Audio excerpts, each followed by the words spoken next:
Bonjour, aujourd'hui on va parler de Yenneyer. Étymologiquement, le mot Yenneyer est formé de deux mots qui sont Yen, qui veut dire premier, et Eyer qui veut dire mois ou lune. Yenneyer est donc le premier mois de l'année dans le calendrier Amazigh. Amenzon Yenneyer, qui est le premier jour de l'an Amazigh, coïncide avec le 12 janvier du calendrier grégorien. La période phare de cette date se situait selon les chercheurs dans l'histoire ancestrale après la victoire du roi Sheshonq qui a conquéri le delta du Nil pharaonique. Et pour rendre son statut de roi légitime, il procéda au mariage de son fils Osorkon avec la princesse Makar. Et depuis ce jour, les Berbères commencèrent à compter sur un calendrier propre à eux. Mais qui dit Yenneyer, dit légende.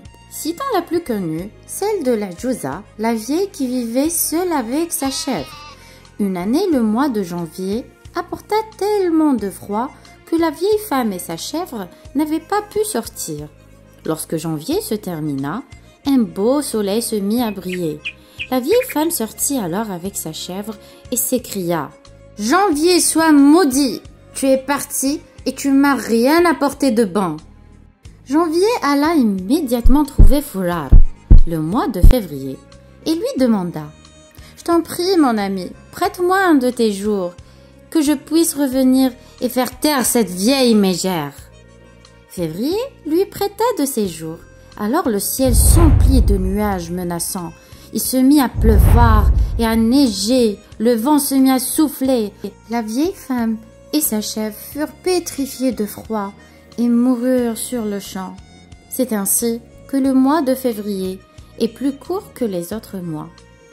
Selon d'autres versions, on raconte qu'après que les enfants aient ramassé des bonbons et des friandises, une vieille apparaît alors tard la nuit et en guise de punition, reprend toute récolte aux petits qui n'ont pas été très sages durant l'année. Et c'est pour cela que ce jour de fête est consacré pour les enfants surtout. En parlant de fête, Yenneyer est célébré dans tout le territoire national algérien et dans toute la Numidie. En Algérie, Yenneyer consacre la nouvelle année et le changement des saisons par des repas fastueux, en convivialité souvent inclus le couscous, la volaille et les fruits secs, mais varie selon les récoltes et les régions afin de célébrer symboliquement la bonne moisson et l'abondance. On trouve d'autres spécificités dans d'autres régions du Maghreb. En Libye par exemple, c'est la journée des enfants.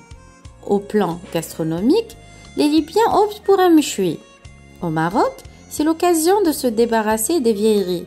Tous les vieux objets de la maison sont jetés et remplacés. Et vous, comment célébrez-vous la journée de Yenneyer ?